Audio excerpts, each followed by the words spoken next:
এইটো final decision নে কি বাবলি? এইটো মোৰ ফাইনেল ডিসিশন। মই লাইফত কৰা ভুলবোৰ শুধৰাব বিচাৰো। নতুন এটা আৰম্ভণি কৰিব বিচাৰো মা। সাপোৰ্ট কৰা প্লিজ। মানে কেনেকুৱা ধৰণৰ ডিসিশন? মানে মই মোৰ পঢ়া শুনাবোৰ কমপ্লিট কৰিব বিচাৰো আৰু কিবা এটা চাকৰি কৰি নিজৰ কাৰণে মই স্বাৱলম্বী হৈ নিজৰ খৰচ পাতি যাতে নিজে উলিয়াব পাৰো, মাহঁতক যাতে খুজি থাকিব নলগা নহয়, এইবিলাক মই কৰিব বিচাৰো। আৰু গোবৰ্ধনৰ লগত ডিভোৰ্স। বৰ কুইক ডিসিশন লৈছে নেকি পাই বাবলি বা আপুনি? অকমান সময় দিব লাগিছিলে আপুনিও। কি কথা কি বতৰ আপুনি নজনা নেমেলাকে ইমানখিনি কথা যে ভাবি ল'লে। আৰু পঢ়া শুনা এতিয়া পাৰিব জানো অত দিনতে এৰিলে? আজি 4-5 বছৰ হ'ল। বেগ চেগ লাগি আছে, এইবোৰ উঠাব পাৰিব জানো এতিয়া? বৰ মুস্কিল হ'ব নহয়? সেইবোৰ তুমি চিন্তা কৰিব নালাগে। মুস্কিল হয় সুস্কিল হয় মোৰহে হ'ব। নহয় মানে মই কথাটো কৈছো। হ'ব এইবোৰ কথা এতিয়া ডিছকাছ কৰি থাকিব নালাগে। আমাৰ আসাম পুলিচে চেন্নাই পুলিচৰ লগত কথা বতৰা পাতিছে, সুমূৰ্ত পাইছে গোবৰ্ধনৰ। 2-এদিনতে খবৰ দিবই। তই সেইবোৰ ইমান চিন্তা কৰি নাথাকিবি। কলেজত মই কথাটো পাতিম বাৰু। পাৰিলে ৰেগুলাৰ ক্লাছকে কৰিলে ভাল। ৰেগুলাৰ ক্লাছ কৰিব পাৰিম জানো? এতিয়াতো মোতকৈ কিমান সৰু ল'ৰা ছোৱালীবোৰ স্কুল যায়। মোৰ লাজেই লাগিব, সিহঁতৰ লগত আন্টি যেন লাগিব। ইমানকৈ ভাবিলে নোৱাৰিবি, বুজিছ নে বাবলি? কথাখিনি পাতি ল'ব লাগিব। যদিহে তই ঘৰতে পঢ়ি পেলাই পৰীক্ষা চৰীক্ষা দি পাছ কৰিব পাৰ ভালেই কথা। যদি দৰকাৰ হয় ক্লাছ কৰিবলৈও যাব লাগিব। আৰু এইবাৰ কিন্তু ভুল নকৰিবি আৰু, যি হ'ল দেই। সিও আহি লওক বাৰু, বিচাৰি পাই লওক, তাৰপিছত ডিচিশ্যনটো ল'ব লাগিব। ভালকৈ পঢ়ি শুনি যাতে চাকৰি এটা লওঁ এইবাৰ আকৌ দেই। মানে আপোনালোকে সাপোৰ্ট কৰিছে ন কথাটো? তাকেহে পাই। মই আকৌ আগৰ নিচিনাকৈ আজিকালি কাম বন কৰিব নোৱাৰা হ'লো দেই বাবলি বা। মই ল'ৰা ছোৱালীৰ পৰা নোৱাৰোৱেই। এইটো সিটো কৰি থাকোঁতে সিহঁতৰ টিফিন বনোৱা, স্কুললৈ নিয়া, কিবা কিবি। আপুনি আকৌ নিজৰ কামবোৰ নিজে কৰিব লাগিব। আগৰ কথা মই আগতেই কৈ দিছোঁ আৰু, ৰিলেশ্যনবোৰ বেয়া হোৱাৰ আগত। তুমি চিন্তা কৰিব নালাগে পুতলি, তোমাক মই ডিষ্টাৰ্ব নিদিওঁ। জীৱনৰ পৰা মই বহুত শিকিছোঁ, ঠেকা খাইছোঁ, কষ্ট পাইছোঁ। এতিয়া মই আগৰ দৰে হৈ থকা নাই আৰু। ভালেই বাৰু। ইজনীয়ে মানে মোৰ জীৱনত এতিয়া ৰাহুৰ দৰে বহিবহি। কষ্ট দিবলৈ, দুখ দিবলৈ। কিবা কৈছিলা নেকি? নাই কোৱা। পিছে আপোনাৰ শাহু বুঢ়ী কি হ'ব? আপুনি যদি গোবৰ্ধন ভিনদেউক ডিভোৰ্চ দিয়ে, আপোনাৰ যে শাহু বুঢ়ী আমাৰ ঘৰতে আঠা লগাই বহি আছে, ফ্ৰী খানা খাই আছে, তেখেতৰ কি হ'ব? তেখেতৰ ব্যৱস্থা কিবা এটা কৰিব লাগিব। মা, তেওঁৰো কিবা ব্যৱস্থা এটা কৰা। গোবৰ্ধনৰ দেউতাকেতো এৰি থৈ গুচি গ'ল ন বেলেগ এজনী লৈ পেলাই। ক'ত আছে কি মই গমেই নাপাওঁ। খবৰ খাতি কৰি তালৈকে পঠিওৱাৰ ব্যৱস্থা কৰা, নহ'লে এখন বৰ কিবাখন হ'বগৈ আৰু। কথাটো ময়ো নভবা নহয়। মই তলে লিংক লগাইছোঁ বাৰু। এতিয়া এইবোৰ কথা চিন্তা কৰি থাকিব নালাগে। 2-3 দিনৰ কথা। গোবৰ্ধনো আহি লওক, তাক সুধিব লাগিব সি কেলে এনেকুৱা কৰিলে, কি কথা। কিজানিবা আকৌ কথাখিনি বেলেগ ধৰণেই হয়। সেইকাৰণে ইমান এতিয়া হেৰি কৰিব নালাগে দেই। কিন্তু যিয়ে নহওক তই পঢ়া শুনাখিনি কৰি পেলাই নিজৰ ভৰিত নিজে থিয় হ'বলৈ চেষ্টা কৰ। আমি তোৰ লগত আছোঁ সদায়। খালী চিলিণ্ডাৰটো চাই থাকোঁতে গৈছে আৰু। দামো ইমান বাঢ়িছে, পাবলৈও নাইকিয়া হৈছে। আগতে ব্লেকতে আনিছিলোঁ, এতিয়া সেইটো নোপোৱা হ'লোঁ। এতিয়া মুঠতে জুইতে বনাই থাকা। অৱশ্যে ক'তনো বাৰু গেছৰ ৰুটি বনাবলৈ আমাৰ ভাগ্য আছে। আলহী আহিলে চাকন দিয়াহে আৰু। এতিয়া ছোৱালীকেইজনীয়ে এই জুইত বনাবলৈ বেয়া পাই দেখি মই আৰু গৰমখনত ৰাতিপুৱা গধূলি খানাকে বনাই থাকোঁ আৰু। ৰাহুল নেকি ৰুটি? এই ৰ'ব, চিলনী জীয়েক নহয় বনাই আছোঁ। মোৰ আকৌ কামলৈ যাবলৈ দেৰি হৈছে নহয়। টিফিনো বনাইছোঁ, ৰ'ব। হ'ব সোনকালে বনা। মই পইচা 50,000 যোগাৰ কৰিছোঁ দেই। কোনকুনিয়ে কিবা দোকান খুলিম বুলি কৈছে নহয়। তাই খালি আকৌ লাভ হ'লে মানে ধাৰটো মাৰিব লাগিব আকৌ, নহ'লে মোক ডিঙিতে ধৰিবহি আৰু। মা, মোক কেনেকুৱা লাগিছে? ধুনীয়া লাগিছে, কিন্তু ইমান দামী কাপোৰযোৰ কিনিবলৈ ক'ত পইচা পালি? বেছি দাম লোৱা নাই নহয়, কেলে ধৰিব পৰা নাই? তোৰ যে চাদৰ এখন আছিলে, মেখেলা ব্লাউজ নথকা চিংগুল চাদৰ, সেইখনকে কাটি ডিজাইন কৰি চিলালোঁ। হয় দে, ভালেই লাগিছে বাৰু তোৰ কাপোৰযোৰ। নিজে চিলাইছ, ইমান ধুনীয়া ডিজাইন কৰিছ। বিক্ৰী হৈ যাব কিন্তু দেই, এনেকুৱা কাপোৰ বহুত দাম লয় দোকানত।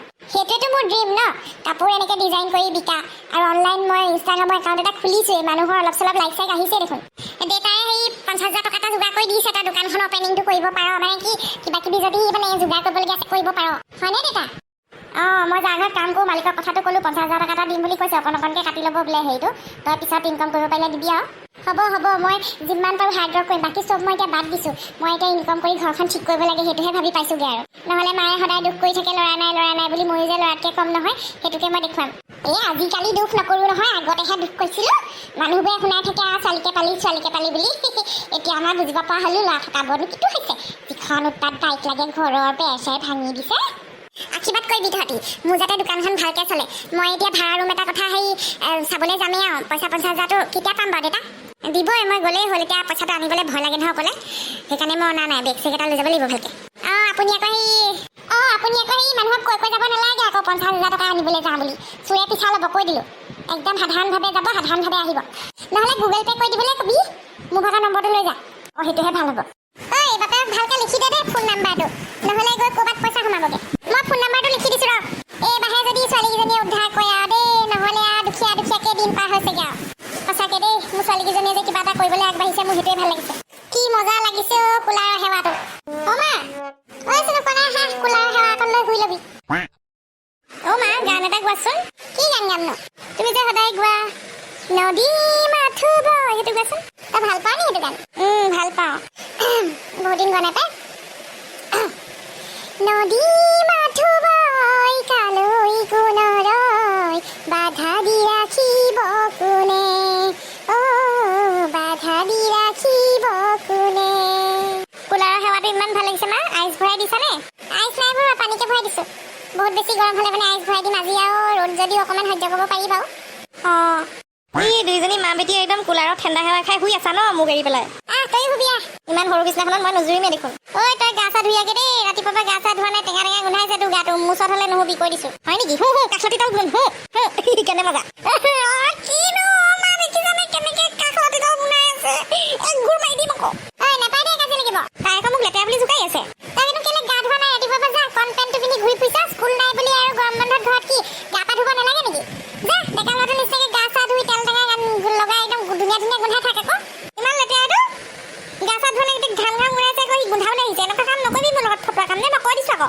আগতে সি তেনেকৈ পাতি দিয়েগৈ মোৰ মুখৰ ওচৰত গৈ পেলাই কাষলতি তল গোন্ধাবলৈ আহিছে এতিয়া পাবি আকৌ বা আজ কুছ তুফানি কৰতে হে বৰ হৈ গৈছোঁ মই গৰম বন্ধত ঘৰত থাকি থাকি হাতখন তল কৰে গোন্ধাইছে চলে জেছে হাৱায়ে সনন সনন উফ কি ঠাণ্ডা সেৱা মাৰিছে অ' কুলাৰটোৱে ঐ আঁতৰি দে অকণমান আমালৈ সেৱা অহা নাই তই ৰৈ দিছ মই কিবা হাতীনে সন্মুখত ৰৈ দিছোঁ ইমান ক্ষীণ ল'ৰাটো তহঁতলৈ সেৱা পোৱা নাই নে সেই পৰ্দাখনো লৈ আছে যাচোন যা যা যা তই শনি সিঙৰ ঘৰলৈকে যাগে যা খেলিবলৈ নালাগে দুপৰীয়াখন নাযাওঁ সিহঁতৰ ঘৰত কাৰেণ্ট নাই সিহঁতি ইলেক্ট্ৰিচিটি বিল ভৰোৱা নাই আকৌ অনলাইন সেইকাৰণে সিহঁতৰ ঘৰত কাৰেণ্ট চাৰেণ্ট নাই বিচনী মাৰি থাকিব লগা হয় নহ'লে গ'লো হয় চাবি আকৌ মই এতিয়া শুম মোৰ ওচৰলৈ কিন্তু হাত দাঙি দাঙি নাহিবি কৈ দিছোঁ মনুখন যা গা ধুকে যা ধুংগে ধুংগে উৰে জেছে পৰিন্দে গগন গগন বহুত বেয়া সঁচাকৈ ইয়াৰ কিছুমান স্বভাৱ আজিকালি বৰ বেলেগ হৈ গৈছে অকণমান ডাঙৰ হোৱাৰ পৰা এই কেনেকুৱা কামবোৰ কৰি থাকে লেতেৰা পেটা হৈ থাকিব ভালকৈ গা চা নোধোৱে আহি পেলাই আকৌ কাষলতি তল গোন্ধাইছে এইটো মেনাৰ্ছত পৰে বাৰু মাক কোৱাচোন কিনো কবি আৰু গৰমখনত মৰিতে আহিছে ব্যৱহাৰ কৰিবলৈ মন যোৱা নাই আৰু নহ'লে গৰু পিটন দিলোঁ হয় দিবাচোন দিবা মাজে মাজে দিবা বেলেগ উৎপাত হৈছে ইয়াৰ